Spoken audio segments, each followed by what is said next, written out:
Sa mga panggenot na barata, magtugang na minor de edad na butod sa salog sa Libmanan, Camarines Sur. Lalaki pinagtataga sa Bula, Camarines Sur. Sospek nakakamati sa buot nin matinding depresyon. Tulo, arestado sa magkasuhay na bypass operation sa Albay, Asin, Camarines Sur. Sospek sa panlulog sa sarong 14 anyos na babae sa Basod, Camarines Norte, voluntaryong nagsuko. Asin, selebrasyon kan Magayon Festival sa maabot na Mayo, kansilado.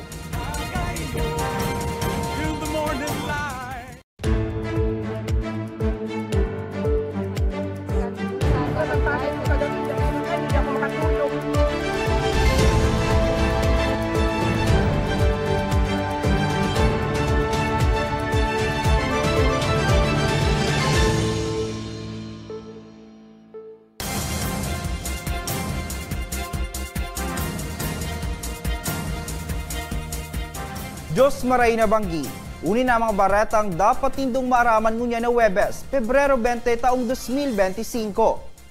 Sa detalyes, gadanan magtugang na lalaki edad 12 asin 11, makalis na mabutod sa pigkarigusan na salog sa Libmanan, Camarines Sur. Pigdarapan mga biktima sa ospital, alagad dai na sinerti pang mabuhay. Uyaan sa kuyang report. Dead on arrival, ang magtugang na minor de edad kan mabutod sa pigkakarigusan na salog sakop kan Zone 1 Barangay Mambayawas, Libmanan, Camarines Sur. Mag-aalauna imidya nin hapon ka suudma. Pigbisto ang mga biktima na si alias John Kenneth, 12 anyos, grade 6 student, asin alias John Kevin, 11 anyos, grade 5 student, mga residente ka nasabing barangay. Basado sa impormasyon, nagkaaragdahan ang mga biktima, kaiba ang tulupang minor de edad na babayi na magkararigo sa salog sa sadain na nahiling pang magbutwaan magtugang. Alas 2:55 nin hapon, kan ma-recover kan Libmanan MDRRMO ang hawak kan mga biktima. Pigdara pa sinda sa Libmanan District Hospital, alagad ay na maswerte pang mabuhay. Pag-interview ni Sir duman sa sa area, sa kasama residente, ang nangyari da sir, ugada pong PTA meeting si magurang ganing duwang aki, mga aki, nagkaaralukan garo sir na magkarigos. Pigpapatentehan na sa sarong funeral home sa Barangay San Juan sa Banuaan in Libmanan ang magtugang. Katakod kan insidente, liwat na nagpagirumduman opisina kan LDRRMO sa mga magurang, urog na itong may mga menor de edad pang aki. Nagiyahan ubantayan manggiraray ang mga ini nga ni makaibitar sa mga siring na insidente. Para sa mga baratang tatak Bicol, Hercules Barbacena. Gadan kan pagtatagaw ng sarong lalaki kan sa iyo masanang kabarangay sa Kasugad, Bula, Camarines Sur kasuudmang hapon. Daiman dang pig-iwalan ang duwa, alagad nagluluwa sa investigasyon na nag-aagi sa matinding depresyon ng sospek. May report si Regine Boe. Makangurong-irhat ang sinapo kan sarong 33 anyos na lalaki makalis na pagtatagaon kan sa iyaman sa ng kabarangay sa 4 Kasugad, Bula, Camarines Sur, alas 5:35 kasuudmang hapon. Pigbisto ang biktima na si Christian Lavenes, pigbisto man ang suspect na si Jake Fallega, 43 anyos. Susug sa inisyal na investigasyon, nakatindog ang biktima sa sarong bakanting lote sa nasabing lugar kan sugudong kan suspect asin daing hirak na pigtataga. Dai mababa sa 10 tama nin tagaan sinapo kan biktima. Ipigdara pa siya sa pinakaharaning ospital alagad pigdeklaraman sana na dead on arrival kan attending physician. Ini po na araman po na ini pong suspect. Depressed po ini ma'am. Tungon yan. Kaya ang kang time pong ito, nasumpungan po ining biktima. So may man po talagang dahilan para po or kaanggutan si suspect sa biktima. Na taon lang pong, iyo lang po talaga ma'am ang nasumpungan kaning suspect. Kaya may lamang pong pangduwa-duwa na tinaga po ining biktima. Makalis na makomiter ang krimen, duminulag ang sospek pasiring sa kabubuldan alagad tulos mo na nadakop kan otoridad sa tabang kan mga nakahiling na residente. Na-recover pa sa sospek ang ginamit kay ining bolo na may laba na 27 pulgada. Siguro po kung halimbawa may ma-reparo po kita ma'am na medyo nag-iba na po ang hiro kang sarong tao. So maghagad na po kita ma'am ng assistance sa po within barangay. Pwede man po kitang maghagad ng assistance po sa barangay official para ma-assist po, maibahan sa MSWD. Po para ma-assist na po, para dahil na po kita humantong po sa arog kaining insidente. Nasa kustodiya pa kan Bula MPS ang sospek asin mahampang sa kasong murder. Para sa mga baratang tatak Bicol, Regine Boe. 2.3 milyong pisong kantidad nin shabu na bawi sa duwang tulak subutin droga sa Naga City. Kabali sa mga sospek ang 19 anyos na lalaki na dating criminology student. May report si Regine Boy.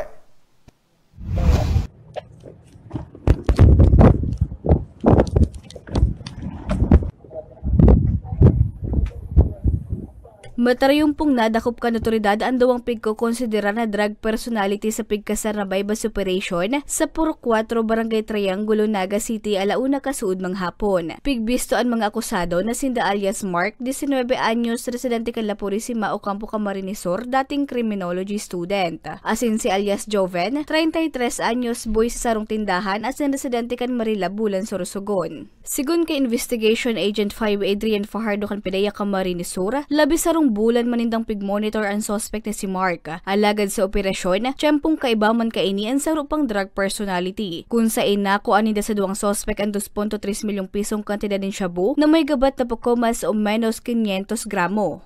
Parehas ining duwa drug courier ang participation lang ining may pagkakaiba lang sa participation kasi ining si Joven Grio Rapo is ipo ini so nagduduman sa NCR or Calabarzon para kuhaon so item.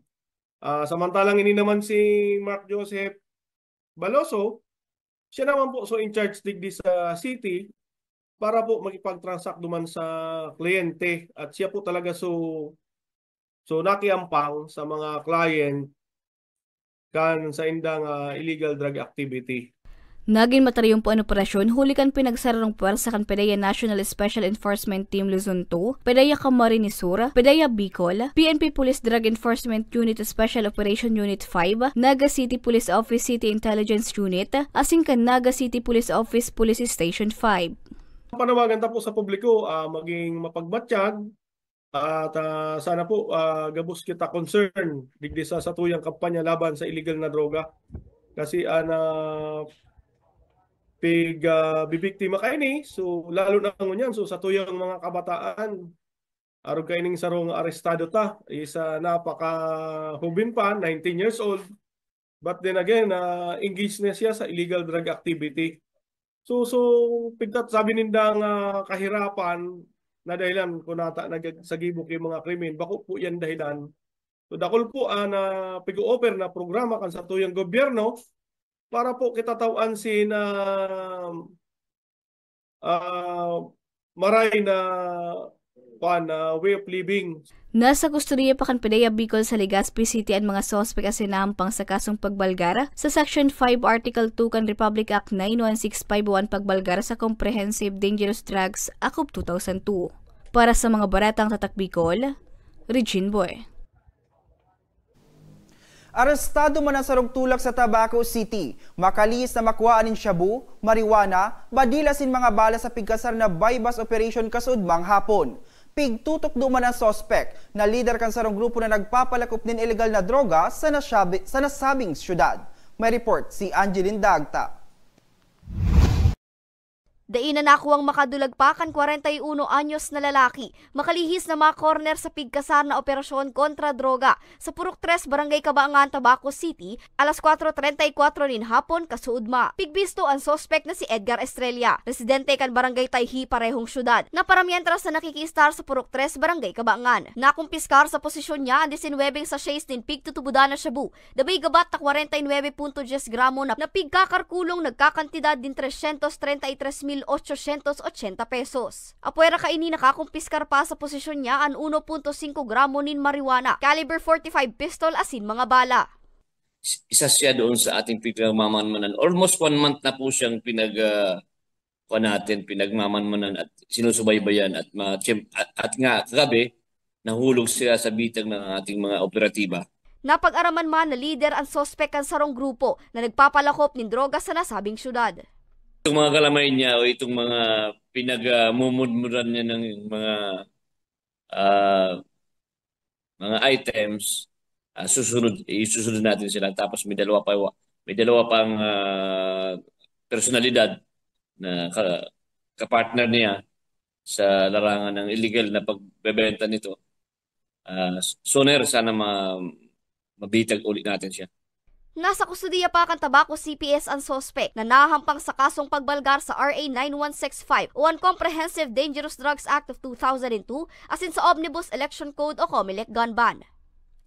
Para sa mga baretang Tatak Bicol, Angeline Dagta. Sospek sa panlulug sa sarong 14 anyos na babae sa Basod, Camarines Norte, voluntaryong nagsuko. Asin, selebrasyon kan Magayon Festival sa maabot na Mayo, kansilado. Yan asin iba pa mga barata sa pagbabalikan ako Bicol Online TV.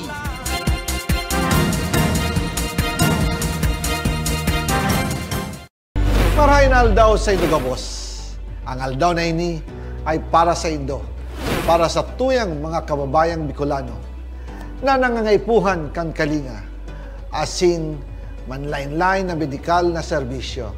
Ini po ang sa tuyang dalan para makapaghatod kan serbisyo maski guraano ini karayo o karani ang sa indong kinamumugtakan. Ang Tarabangan Caravan ay saro pong inisyatibo kanako Bicol Party List na igwang layunin na darahon ang serbisyo medikal asin dental direkta sa saindong mga komunidad. Aram po niya to na daigabos may kakayahan o pagkakataon na makaduman sa ospital o klinika. Kaya't kami na po ang nagrarani sa Indo. Kaibahan ang matitibay na doktor, dentista, medical personnel, asin mga volunteer kan ako Bicol Party List. Libre po gabos ang serbisyo medikal, dental, laboratory, asin mga bulong. Wala po kamo na dapat ihadit sa gastusin ta ini ay para sa indong kalusugan.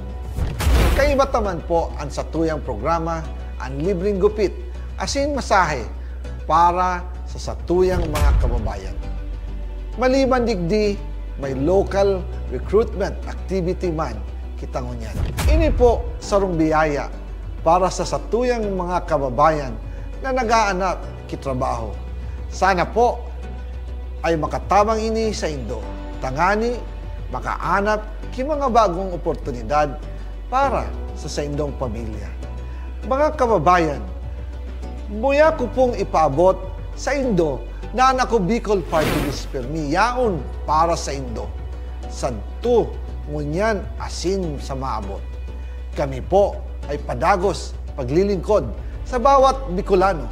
Kami po ay nagpapasalamat sa saindong padagos na suporta. Habang yaon ang suporta kan kada Bicolano sa ako Bicol Party List, padagos po niya to dadarahon ang mga programa na direktang nakakapiktar asin nakakatabang sa Saindo Gabos. Sa giraray, dakulaw pasasalamat po sa indong pagtangkilig asin pagtitiwala naway padagos niya tong ipangadji ang mga kalusugan asin kaligtasan kang bawat saro. Padagos po kitang magtarabangan asin magkasararo para sa mas malusog asin masiglang Bicolandia. Nakulang salamat po asin marahin na aldaw sa Indo Gabos.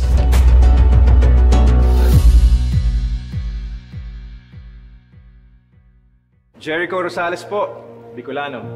Ngunyan takaypuan, kitabang at kasurog sa edukasyon, sa kalusugan, at kabuhayan sa panahon ning sakuna. Ang ako Bicol, katabang at kasurog ta sa pagtaok scholarship sa mga aki na nangangaypuan. Katabang at kasurog ta sa kalusugan, kasurog sa pagpasar ni Eddie Garcia Law. Bilang hermano ng bawat Bicolano, ang muya kong party list may plano. Kaya ang suporta ko sa ako Bicol.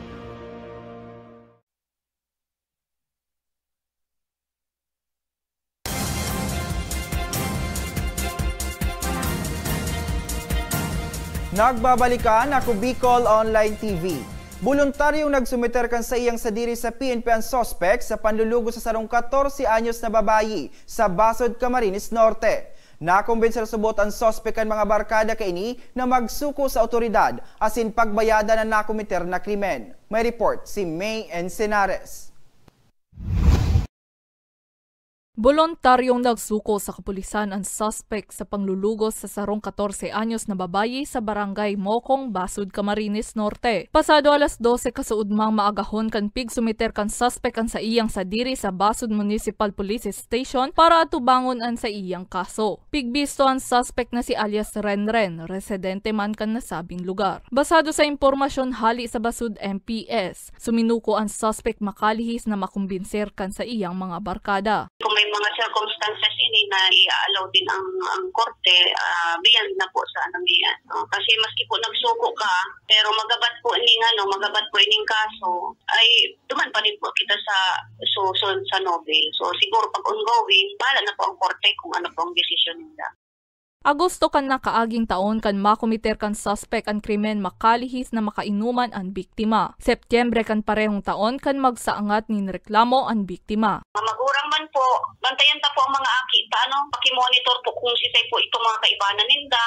Pag late na po nag-uulit, sabi-sabihan po, o barabantayon, i-monitor po para po sinda nagiging biktima ka mga arog kaining mga pang-aabuso. Naaatubang ang suspect sa kasong panglulugos na may 20 taon na pagkakakulong. Para sa mga baretang Tatak Bicol, May Insinares. Kanselado ang selebrasyon kan Magayon Festival sa maabot na Mayo. Sigun sa gobyerno provincial kan Albay, inimanan sa indang pagsunod sa mga pigpapautob na kasuguan kan COMELEC para sa national as in local elections. May report si Danica Garcia. Kanselado ang selebrasyon kan Magayon Festival sa maabot na Mayo. Ini ang kinumpirmar ni Albay Provincial Administrator Cedric Daep. Sigun kay Daep, kinakaipuhan hindi ining suspindiron bilang pagsunod sa mga kasuguan na pigpapautob kan Commission on Elections o COMELEC para sa paabuto na pirilian sa Mayo, partikular na sa COMELEC Resolution number 11060 o ang resolusyon na nagbabawal sa public officials asin empleyado na magpaluwas asin maggamit sa kaban kan gobyerno sa laog ning 45 diyas bago ang aldaw kan pirilian. Kung sain, nasa kubnang garden celebration kan Magayon Festival na ikukondusir kuta sa Mayo 12.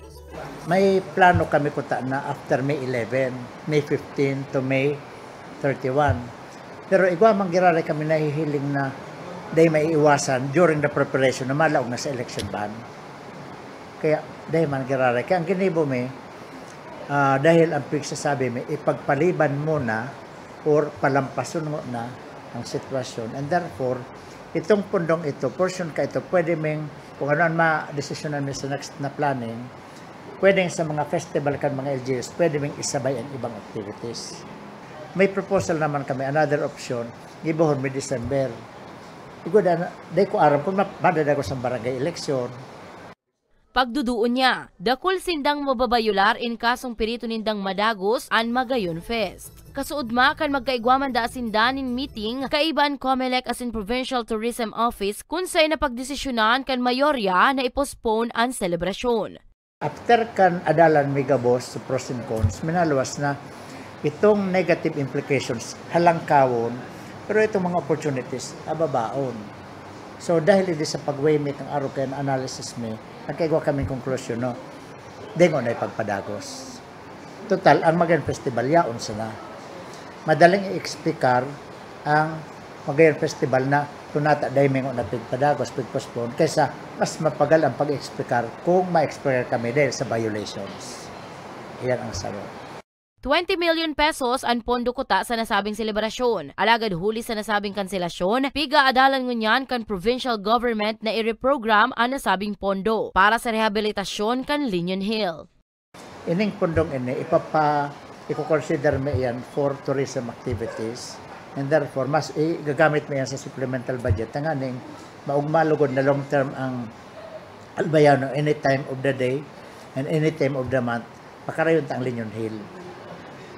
Karant ang Linion Hill, gibontang colorful, nabako sa na yan pasyaran kung banggi, may music, kung may ano, paplanohon ming maray, magkaigo dyan kitubig, magkaigo dyan kimaray na facility.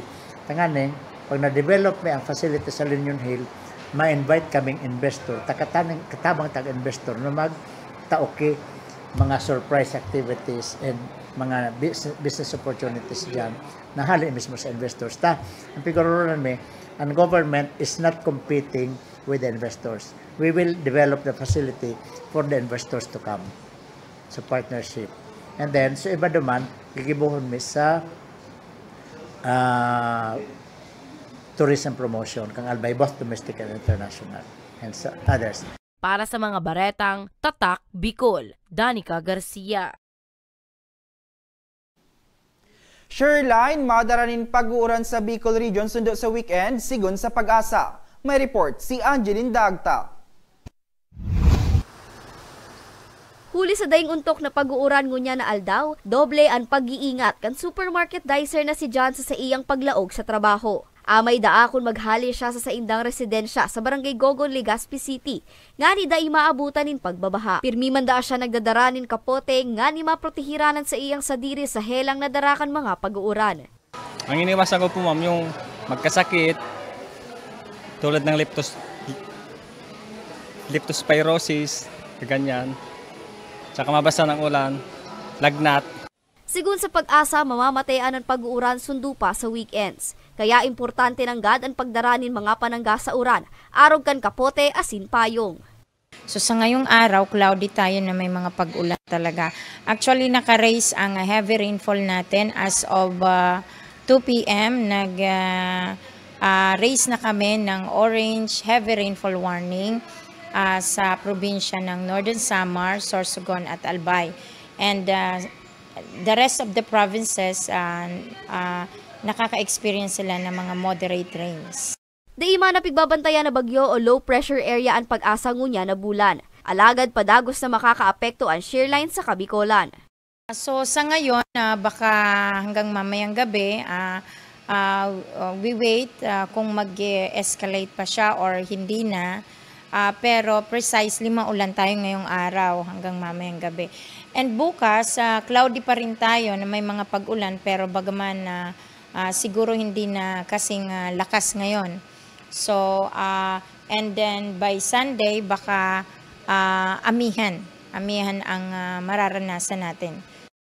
Katakot kay ni pigtawan doon kan Pag-asa ang importansya kan pag-antabay o pag-monitor sa mga pigpapaluwas na abiso kan sa indang opisina. Maging kan iba pang otoridad na sarong epektibong paagi ngani makaiwas sa peligro. Para sa mga baretang Tatak Bicol, Angeline Dagta. Asin yan ang kateriponan kan mga baretang naguno kan ako Bicol News Team. Ako po si Hercules Barbacena. Salamat!